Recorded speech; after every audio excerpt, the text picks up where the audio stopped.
ఖమ్మంలో బీఆర్ఎస్ కార్యకర్తలకు ఆ పార్టీ నేత మాజీ మంత్రి పువ్వాడ అజయ్ భరోసా ఇస్తున్నారు. అక్రమ కేసులతో పోలీసులు వేధిస్తున్నారంటూ పోలీసులపై మండిపడ్డారు. ఈ క్రమంలోనే ఖమ్మం 1 టౌన్ సీఐకి పువ్వాడ అజయ్ వార్నింగ్ ఇచ్చారు. బీఆర్ఎస్ కార్యకర్తలను పోలీసులు వేధిస్తున్నారు అన్నారు. 3.0 రప్పా ఉంటుందని హెచ్చరించారు.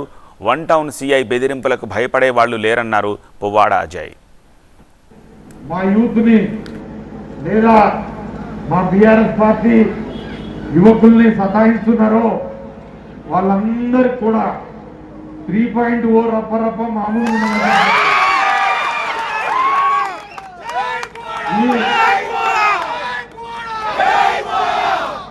అధికారము పోలీసులు ఇవన్నీ కూడా పర్మనెంట్ కాదు. ఎప్పుడు ఇవాళ ఇటు ఉంటుంది రేపు అటు ఉంటుంది. మా ముందు కూడా ఈ జీపులు కుయ్యి చాన్ తిరిగినాయి. మా వెనకాల కూడా చాలా గన్నులు తిరిగారు.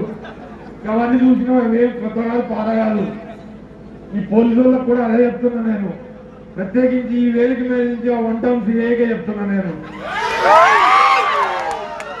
బిడ్డ జర కాసుకో, లేకపోతే ఇవాళ ఈ మీటింగ్ అయింది కదా, రేపు నీ 1 టౌన్ పోలీస్ స్టేషన్ మీద ఉంటుంది బిడ్డ నీ మీటింగ్.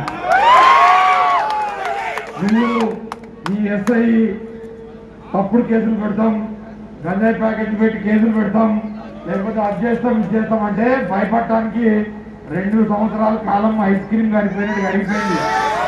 ఇంకా 3 సంవత్సరాలే ఉంది. బరాబర్ రాసుకుంటాం.